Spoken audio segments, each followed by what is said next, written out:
ابراہیم ابن مالک اشتر آگے بڑھے اور دریا کے کنارے پہنچے۔ دیکھا ہزاروں کشتیاں سپاہیوں سے بھری ہوئی ہیں، جن میں ایک کشتی نہایت آراستہ ہے جس کے گرد متعدد شمع روشن ہیں۔ اسی میں مصعب بن زبیر ایک تخت پر بیٹھا ہے۔ ابراہیم کنارے پہ کھڑے ہوئے سب کو دیکھ رہے تھے کہ مصعب کی نظر پڑ گئی۔ دیکھتے ہی ملازموں سے کہا کہ وہ شخص جو دور کھڑا ہوا ہم کو دیکھ رہا ہے ہمارے لشکر کا آدمی نہیں معلوم ہوتا۔ اگر ہمارا آدمی ہوتا تو دوسروں کی طرح کام میں مشغول ہوتا۔ اس کو میرے پاس لاؤ۔ عبداللہ بن موتی نے ابراہیم کو مصعب کے سامنے حاضر کیا اور کہا امیر کو سلام کرو۔ ابراہیم نے کوئی جواب نہ دیا۔ مصعب کو غصہ آیا اور حکم دیا کہ اس کو گرفتار کر لو، یہ ابراہیم کا جاسوس معلوم ہوتا ہے۔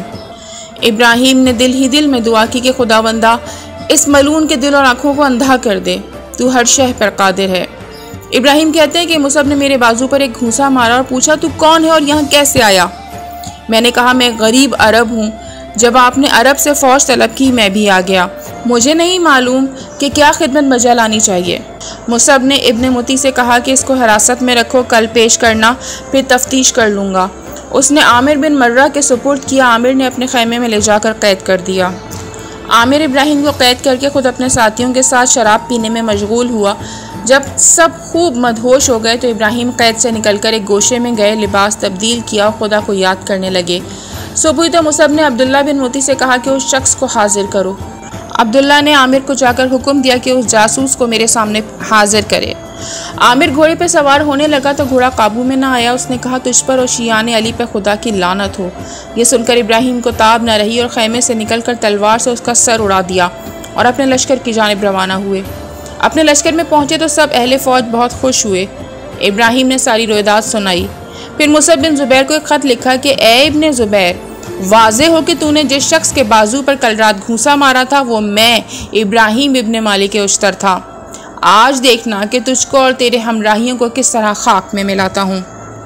پھر اپنے لشکر کو آراستہ کیا، طبل جنگ بجا اور دونوں لشکر ایک دوسرے کے مقابل سفارہ ہوئے۔ ابراہیم خود میدان میں آئے اور مصعب بن زبیر کی فوج پہ حملہ کیا اور بہت سے آدمیوں کو قتل کر کے اپنے لشکر میں واپس آئے۔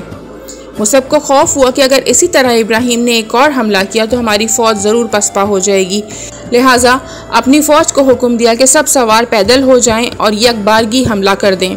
ابراہیم نے بھی اپنی فوج کو حملے کا حکم دیا۔ مصعب کی طرف سے تیروں کی سخت بارش ہونے لگی۔ ابراہیم کی فوج تاب نہ لا سکی اور ان کے پاؤں کھڑ گئے۔ میدان میں ابراہیم، عبداللہ کامل، احمد بن شمیت، زید بن انس، ورقہ بن غازب اور دوسرے سرداروں کے سوا کوئی نہ ٹھہرا۔ ابراہیم نے اپنی فوج کو آواز دی کہ یا سارت الحسین، کہاں بھاگتے ہو؟ ہمت نہ ہارو، دشمنوں کو تلواروں کے نیچے رکھ لو۔ فوج نے دیکھا ابراہیم جانفشانی میں مشغول ہیں، پلٹ پڑی اور ابراہیم کے گرد سب جمع ہو کر دشمنوں پر حملہ آور ہوئے۔ مصعب کی فوج کے پیر اکھڑ گئے، مگر مصعب نے روکا اور دوبارہ فوج کی سفارائی کی۔ ابراہیم شیر غضبناک کی طرح میدان میں جھوم رہے تھے اور کہہ رہے تھے کہ ہے کوئی جو میرے مقابلے پر آئے؟ مصعب نے عبداللہ بن موتی کو غیرت دلائی کہ ابراہیم کے مقابلے پر تو جا، کیونکہ اس کے مقابلے کا میرے لشکر میں کوئی نہیں، اور اب تو وہ بہت لڑ کر تھک چکا ہے۔ پسر موتی مجبوراً گھوڑے پر سوار ہو کر ابراہیم کے مقابلے پر آیا اور کہا آج تجھ کو قتل کر دوں گا۔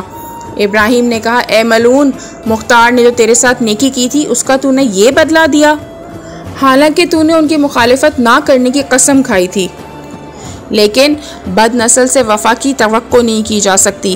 میں اگر چاہتا تو کل رات تجھ کو قتل کر دیتا، لیکن تو سو رہا تھا اور میری غیرت نے تقاضا نہ کیا کہ سوتے ہوئے پر ہاتھ اٹھاؤں۔ یہ کوئی مردانگی نہ تھی۔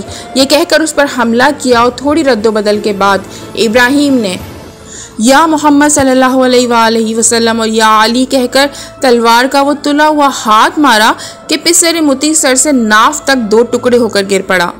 ابراہیم نے نعرے تکبیر بلند کیا۔ مصعب کے چہرے پہ مردنی چھا گئی۔ اپنے لشکر کو ہمت دلائی کہ رات ہونے تک لڑتے رہو، ابراہیم کے مقابلے سے ہرگز مت بھاگنا، ورنہ وہ کسی کو زندہ نہ چھوڑے گا۔ رات کے اندھیرے میں بصرہ کو نکل چلیں گے۔ ابراہیم بھی سمجھ چکے تھے کہ مصعب عاجز آ گیا ہے۔ اپنی فوج کو پکارا کہ بہادروں، دشمن پر ایک بار کی ٹوٹ پڑو، میدان تمہارے ہاتھ ہے۔ یہ سنتے ہی سب نے سخت حملہ کیا، دشمنوں کی لاشوں سے میدان پاٹ دیا۔ تھوڑی دیر نہ گزری تھی کہ مصعب کا لشکر بھاگ نکلا۔ مصعب بھی جان بچا کر بھاگا۔ ابراہیم نے بصرہ تک اس کا تعاقب کیا۔ مصعب وہاں سے بھی جنگل کی طرف بھاگا۔ ابراہیم بصرہ سے پلٹے تو مخالف کا باقی ماندہ تمام سامان لوٹ لیا اور مظفر اور منصور مختار کے پاس کوفے آئے اور تمام مال غنیمت مختار کے سامنے پیش کیا اور ساری روداد بیان کی۔ جناب مختار بہت خوش ہوئے۔ مال غنیمت میں سب سے پہلے جناب امام زین العابدین علیہ السلام کا حصہ الگ کیا، باقی تمام مجاہدوں پر تقسیم کر دیا، پھر 3300 قیدی پیش کیے۔ جناب مختار نے ان کے کان چدوا کر ان کی پیشانیوں پر نشان لگوا کر سب کو رہا کر دیا اور اس عظیم الشان فتح کے شکریہ میں 70 روزے رکھے اور 5000 درہم غربا و مساکین میں تقسیم کیے۔